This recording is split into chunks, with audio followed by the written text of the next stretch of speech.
Hello, everyone. Welcome to my channel. I'm Kissy. So, today I wanted to talk to you about the far right and the far left in conjunction to your mind. Now, when people say the far right, the far left, when you're talking politics, Democrats and Republicans, not everyone is privy to the understanding that politics are merely a representation of our mind collectively. The collective, let's just say the collective of us in the United States, in our own country. Every country has their own policies. We're just talking about the United States. Far right, far left. Far right has old values. Far left has more uh, radical. They're more for radical changes. They're more for they're they're passive about their values in terms of they want to accept everyone, right? Everyone deserves a chance and everyone should be here. And they use a lot of their beliefs and their religions and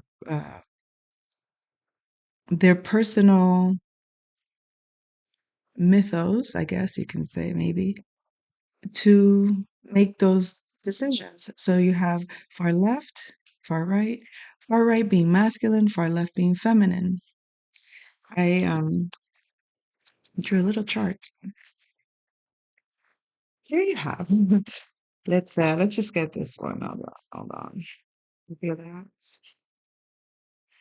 You have far right, far left. There's you in the middle at the point of me, right? Me looking out to the world, far right, far left. My mind, okay? The goal of social media,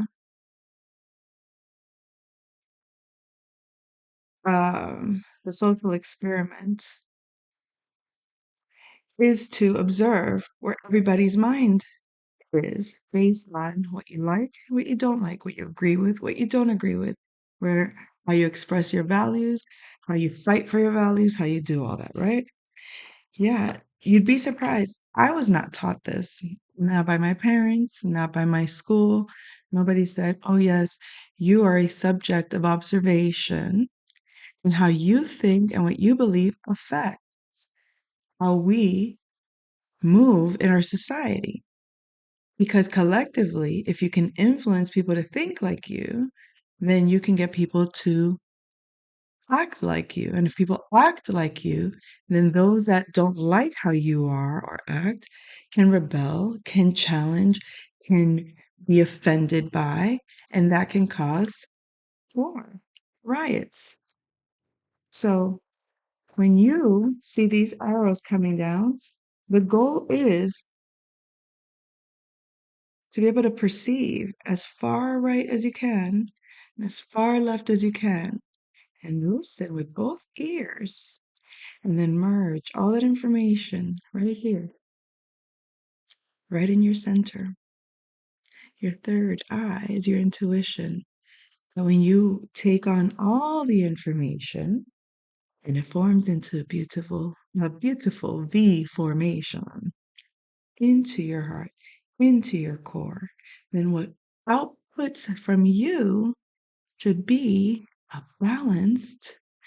Balance doesn't necessarily mean we all agree that both are that it's not to say I'm for this and for that. You don't have to be for everything. You don't have to, um, meaning you can perceive all things that are, I guess you could say, social conflicts, social debates, social, or I guess you could say political, even, right? Political, and gather the balance of them and come to your own conclusion. Confirmation. Your own conclusion will let you know if you are just and balance with yourself. That means these people on the right that want to push certain narratives of, you know, they're wrong, they need to conform, they need to be this way because this is the old tried and true way, and this is how it should be. Okay. Remember, the far right is extreme also. The far left is extreme also. So you can hear that some points on the right are valid. Yes, there needs to be some kind of discernment about when they say close the borders or when they're arguing about go to war. All those things are really just the masculine way of protecting me, the self. Okay. So when you have a collective of masculine wanting to protect themselves, you're going to see a lot of that. When you see a lot of feminine energy. Now, when I say masculines, we're talking about the ideas expressed, the things that are shared, the actions that are being taken towards um, defense and protection. Whereas the feminine energy, whether a woman or a man, is protecting their vulnerabilities, their emotions, their sense of who I am, where I come from. Not so much the ideas that I think are supposed to be upheld, but now we're talking about how we feel about them. Now we can say, no, I grew up believing, I grew up, with this belief that this is right and this is wrong and this is, and then you'll have this whole thing of politics where it gets religious and all this other stuff. And that is where problem lies. Now, ignorant people like myself, okay? Myself. I was not aware. Not until I was much older. Not until I came to understand what I was really feeling about things. Because you can disconnect from how you feel about things to avoid conflict, to avoid just to keep the peace. To keep the peace is not the sacrifice. It should not be to sacrifice myself, my body in any way. And now, when you see it from this way, you start to see why the far right can be very strict about no, we cannot let a foreign enemy.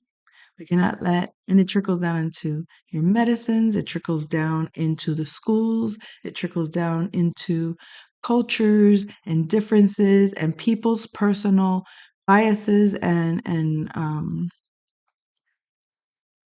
what is that word? Prejudices. Okay. So the importance of really standing strong in who you are is that no matter how you are, you accept yourself. When you accept yourself how you are, as you are, you don't have to debate your human rights because your human rights are yours alone. No society should tell you what is correct and good for your body. No society should tell you what is correct and good for your well being, unless you're so radical that you now pose a danger to yourself or others.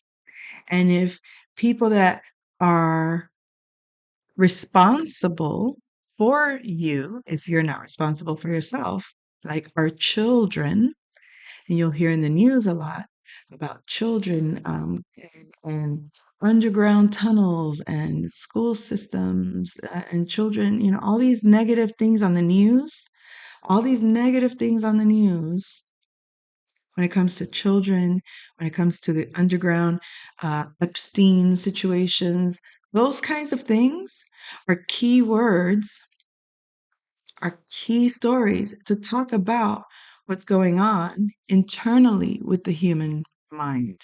Internally with the human mind, how the collective mind has a lot of ideas, a lot of imagery, a lot of that would be interesting. Not everyone carries out those ideas. But if it comes into your subconscious and now you're bombarded by these ideas, and you're influenced to think in a way that you wouldn't otherwise think, but you're being pushed to act in a way out of your control because you don't have control of yourself. In other words, you're being driven mentally by an outside commander. Who that commander is, if you don't know who's commanding your ship, then you're in trouble because you won't be able to justify your mistakes. And when they decide to clean their hands or hide their hands and say they didn't, well, you're the one that did it. What do they say? Something with the gun, right? It's no fun when with the gun. I don't know. I don't know that saying, but it's something about that.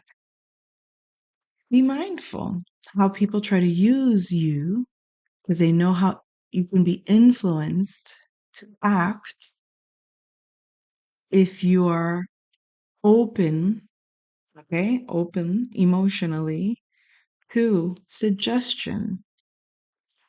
And yeah, some of us are open to suggestion more than others because we are sensitive, because we are emotional beings. And it is sad how you'll have people, actual people, that enjoy playing mind games with your mind and make bets as if you're the dog on the track. Which side is going to win? The far left, the far right? Is my dog going to beat your dog? Is how I feel going to trump over how you feel? Is how I think going to destroy how you think? And how boastful am I going to be when I kick your ass mentally and I destroy you and not realize that idea? And then they show you on social media, oh, an explosion went off. Oh, somebody shot somebody. Are just the reflections of what collectively some individuals that are not yet consciously aware of how every one of us on an emotional level have the capacity to influence the collective of all humanity if we're aware of that. So those that are conscientious and are mindful and are aware of how they can influence and affect positive or negative or far left, far right people, that if to them you are not completely in agreement with them, any small deviation from agreeing with them, anything that sets you apart from them, even a little bit, like in your belief, it's as simple as, oh, you're Catholic, not Christian, or oh, you're Jewish and not Baptist. I don't even like when they talk like that, it comes already with a pyramid of ideas that counter who you are and challenge who you are if you're not conscious to realize, oh, you oppose my ideas based on just what you said or how you just treated me or how you just acted or the way you just snapped at me over this thing I said. That's the first seed of war. But you take it as they didn't mean anything by it. Oh, I didn't. Did I upset them when I said that? Did they take offense to that when I did that? I don't see why they should. I'm not interfering with them. I'm not telling them what to do. I'm just stating who I am and how I think. And I think it's okay for you to act the way you act and think how you think. As long as you're not harming yourself or others or me, then have fun. Have fun. Have fun. Grow your own way. Have fun growing your own way as long as you're not hurting yourself or others. The moment that others start noticing that you're harming yourself in some way, now that's again far left, far right. Some might think smoking marijuana is so harmful. To them, it is. To you, it makes you feel different. Smoking cigarettes, I had a thing. I had a personal preference. I prefer this because of this. I don't prefer that because of that. But if you're okay with that, and it doesn't, I don't, that your belief should always trump over my belief when it comes to your life. Me sharing my opinion with you is not to influence you necessarily. I say necessarily because the difference is when you care about someone and you see someone doing something that's leading them towards a dangerous path or leading them towards a situation because you can observe what's going on around them and you can see that that's going to open them to danger, then you're going to try to influence that person, like your own child, to you're going to feed them ideas that trump anything the enemy or the potential danger can do to that child. In other words, the seed you should plant in the child is you're strong, you're capable, or you're in charge of you. Their pain is not yours. Their anger is not about you. Their critiques reflect who they are, nothing about you. You know who you are. Now, if what you're doing isn't to your benefit and I love you, then yes, I am going to talk to you in a way that's going to challenge you and make you angry, but making you angry with love. And I just heard Charlie Kirk talked about this. I just saw a thing as I was on my phone, and it's a perfect example. Um, he said it was similar to what I'm saying right now. It's like loving you means I'm going to protect you. Loving you means I'm going to help you see and give you a logical, very practical. I'm not just going to tell you, do this because I said so. I'm not going to tell you, this is what you have to do. And I'm not going to speak to you from a space of fear, which is the thing that a lot of parents can do unknowingly, unconsciously, is speak to their child out of fear. Fear that you're going to get mocked, I'm going to criticize you. But that's their own fear. That's their own insecurities. They would feel insecure, but you may not. You may want to walk out there with your hair disheveled, and you don't care who's around to see that because those people don't affect what you're doing. But to the person that says, "Oh, you don't want to go out like that. Let me help you make sure you don't go out like that." They have a concern about those people and they think you're a reflection of that. And because they can't stand against that, they try to control you. And I've been guilty of that with my daughter and my sons. Well, my son was my youngest. There's a gap between my older children and my youngest. And in that gap between, there was a lot of learning, right? And with my elder children, I was always very conscious. I didn't want to um, instill in them anything negative. But then, if they're doing something that is potentially dangerous or that is unkind or that is not safe or that is whatever, you can only say it sweetly and nicely for so long before you start to be like more tyrannical. And you try to speak, but then you realize, okay, do they not understand language? And then, so these are the issues in society because schools are like this too. Everything about school is trying to figure out how do we get kids to want to learn?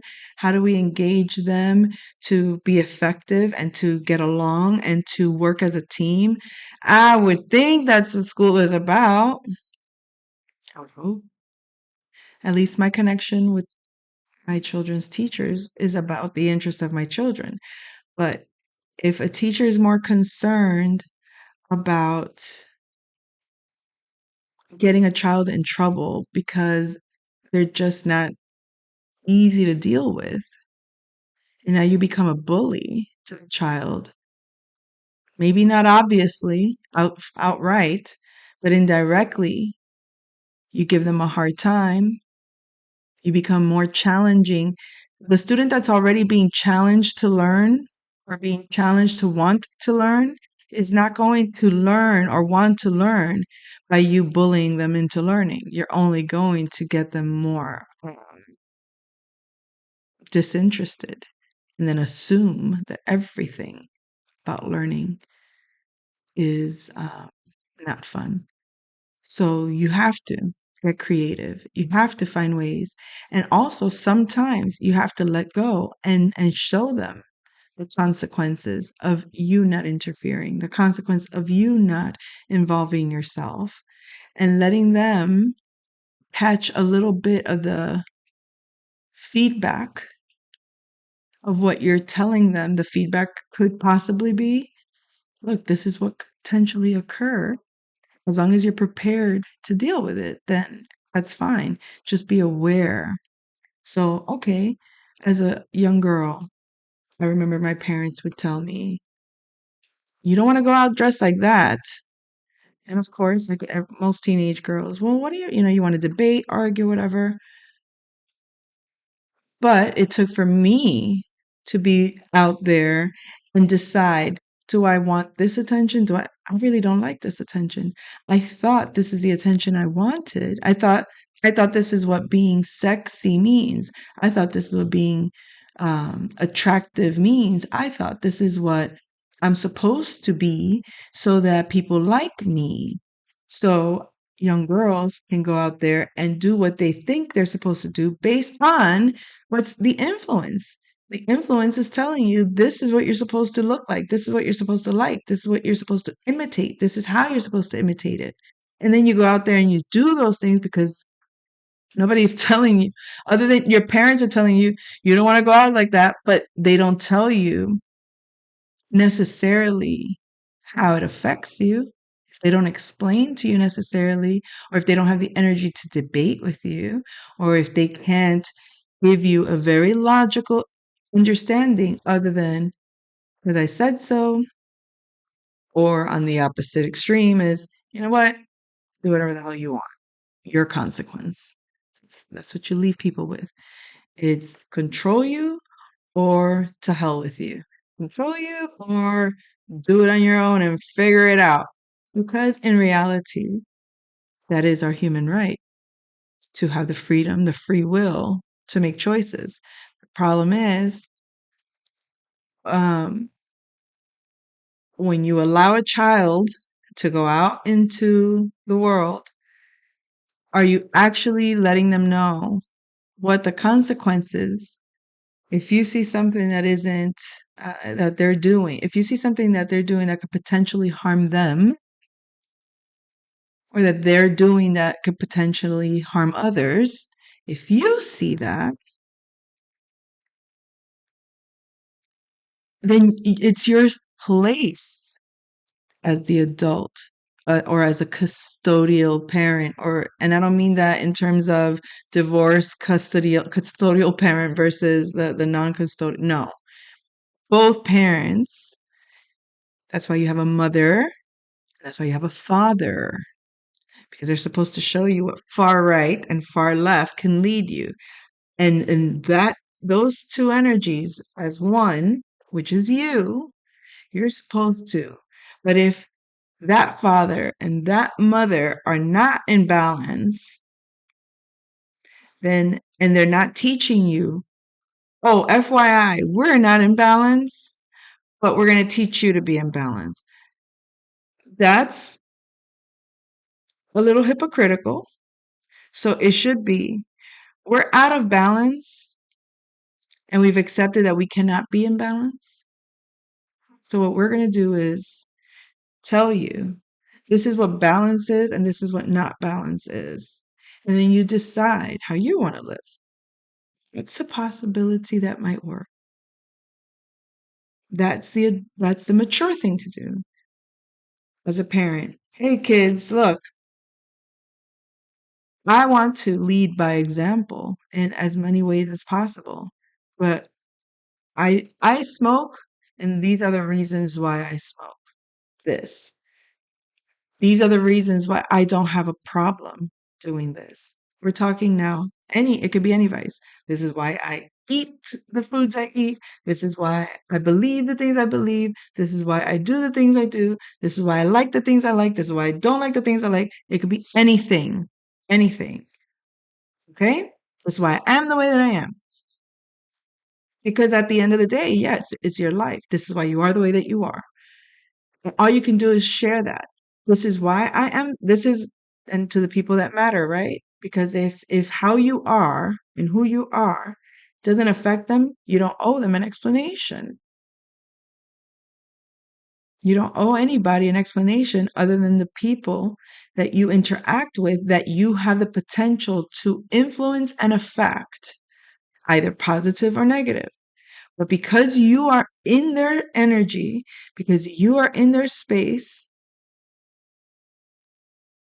and you have a responsibility then to them to let them know. But a lot of people don't do that. A lot of people pretend, a lot of people wear masks, a lot of people say one thing, mean another. A lot of people don't disclose anything and get mad at you if you don't figure them out. A lot of people decide that what you believe is wrong and they will never tell you why or what, and they won't try to fix anything with you because that's humanity.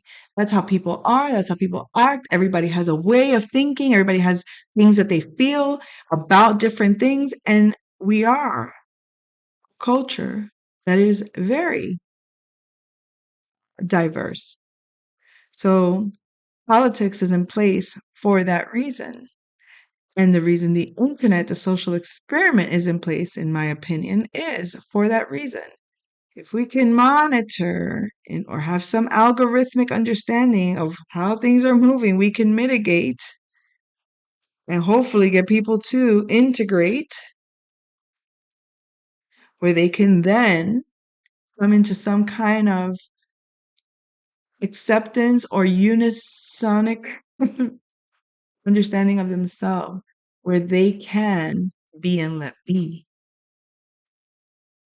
Because if you look at the core foundation, I think everybody would want to live in peace with themselves and amongst the people they're around. I don't think anybody wants to be looking over their shoulder, wondering if somebody's going to attack them. I don't think anybody wants to walk around having to defend themselves every day how they move. And with that being said, that's the alarm. I'll come back with another message. Take care.